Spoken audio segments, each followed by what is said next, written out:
जय हिंद दोस्तों। आज हम बात करेंगे यूजीसी नेट के फर्स्ट पेपर का।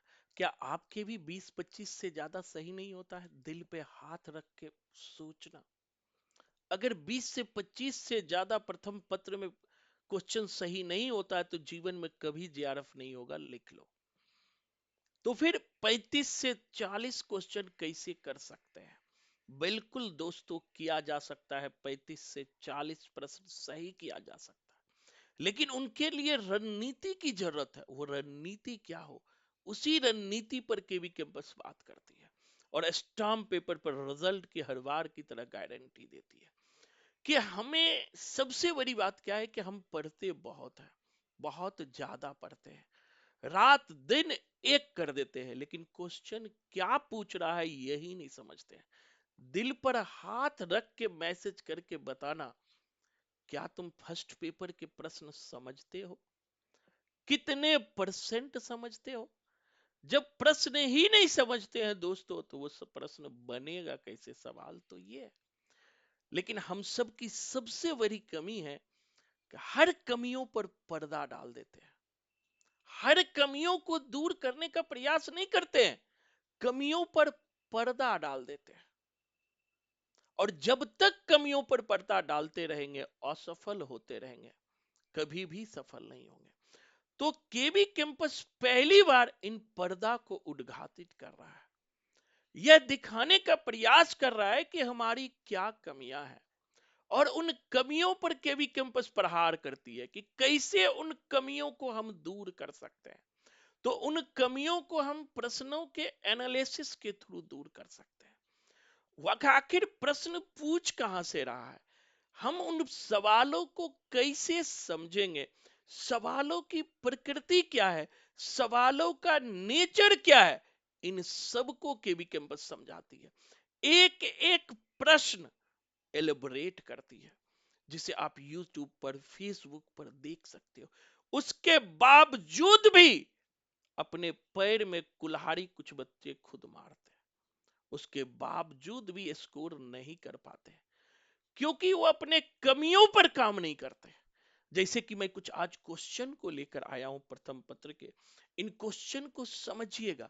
एक बेसिक सा क्वेश्चन यहां पर पूछा है, 2023 का क्वेश्चन है कि एसएमएस का मतलब क्या होता है, यूआरएल का मतलब क्या होता है, ब्लॉग का मतलब क्या होता है, बीपीएन का मतलब क्या होता है। अब ऐसे क्वेश्चन भी बच्चे गलत कर देते हैं।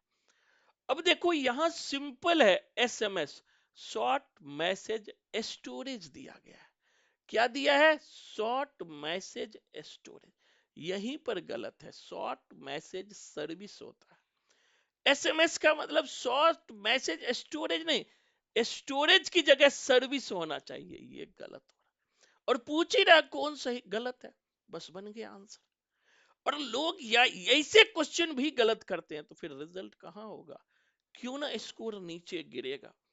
इसी तरह से दोस्तों देखो कि नेक्स्ट क्वेश्चन एक हमने लिया है, बहुत इजी सवाल। मैं प्रत्यक्ष के लिए प्रमाण की आवश्यकता की जरूरत नहीं होती है, मैं सीधे प्रमाण की बात करता हूं और सेम क्वेश्चन लेता हूं। जैसे स्क्रीन पर देख रहे हैं, 2007 में, 22 में, 20 में, 23 में, 24 में, हर एग्जाम में यह क्वेश्चन पूछा गया है। कंप्यूटर मेमोरी के निम्नलिखित प्रकारों को तीव्रतम से मंद गति, कि जो कंप्यूटर का मेमोरी जो है वो स्पीड है और स्पीड से मंद गति की ओर। तो कंप्यूटर मेमोरी में सबसे स्पीड कौन होता है बताओ? दिमाग लगाओ, आप लोग पढ़े हो। तो सबसे स्पीड कौन होता है? सीपीयू। सीपीयू रजिस्टर को सबसे स्पीड में लाते हैं। तो हमारा क्या होगा? पहले डी, तो अब एक डी होगा, उसके बाद कैश मेमोरी होगा। किधर है कैश मेमोरी भैया? उसके बाद ई होगा। कैश मेमोरी का क्या काम है ये हमने बताया है।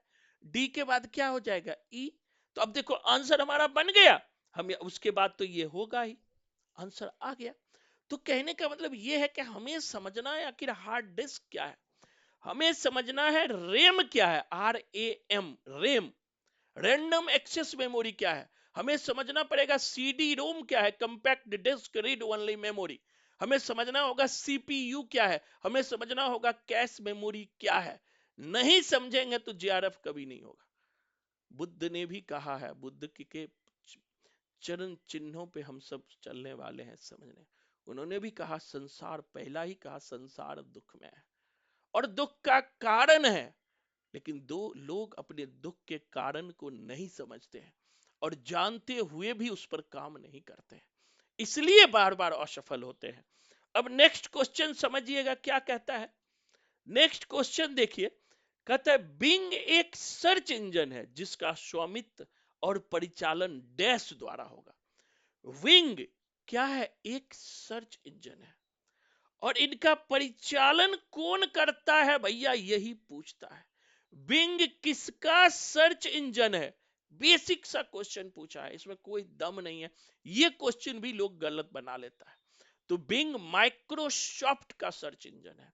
किसका है? माइक्रोसॉफ्ट का सर्च इंजन। बिंग किसका सर्च इंजन है? माइक्रोसॉफ्ट। तो ये सब इजी, कंप्यूटर में 5 के 5 क्वेश्चन बना सकते हो। अब देखो, एक क्वेश्चन पूछा है, ये क्वेश्चन भी बच्चे गलत करके पूछ बना के आता है, जबकि कोई दिक्कत नहीं। मैं पढ़ाया हूं, रैम क्या है?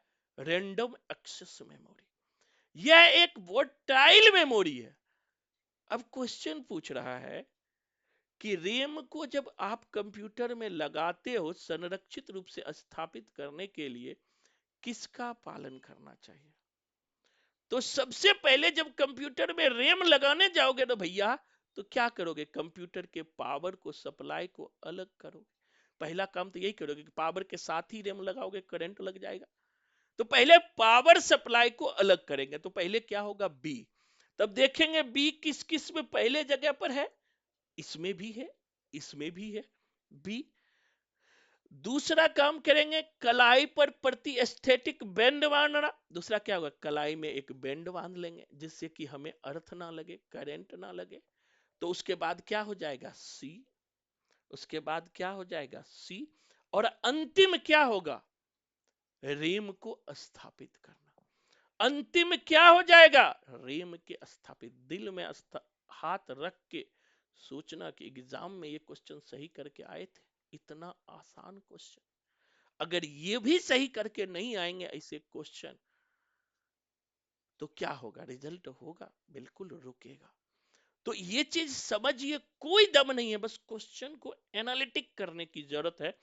क्वेश्चन को भैया समझने की जरूरत है। जब तक समझेंगे नहीं, तब तक आपसे क्वेश्चन नहीं बनेंगे। इसी तरह फिर देखो, इनपुट पूछा है। कंप्यूटर नेटवर्क में मोडेम को इनपुट और आउटपुट दोनों रूप में जाना जाता है। बिल्कुल सही है। हमने कोडिंग क्या कराएगा? मोडम मतलब मैडम, और मैडम को टच करोगे तो क्या करेगी? सर फोड़ देगी और टाइप करके कहां भेज देगी? टेहार में। तो इनपुट और आउटपुट कौन है? मोडम। बिल्कुल सही है।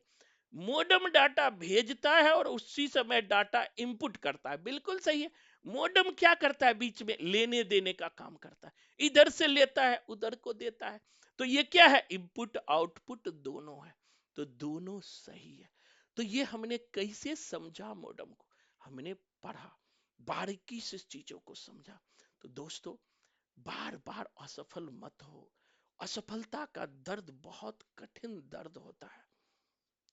एक बार में जेआरएफ आप लिख सकते हो। मैंने 3 3 सब्जेक्ट में जेआरएफ लिया है।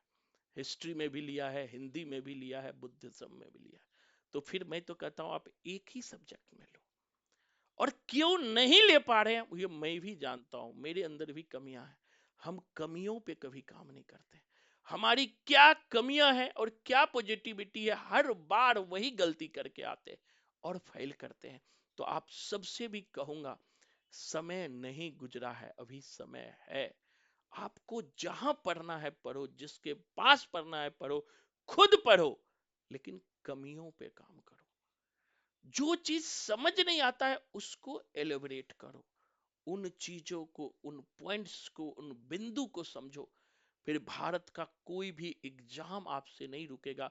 भारत की कोई ताकत आपके रिजल्ट को रोक नहीं सकता है।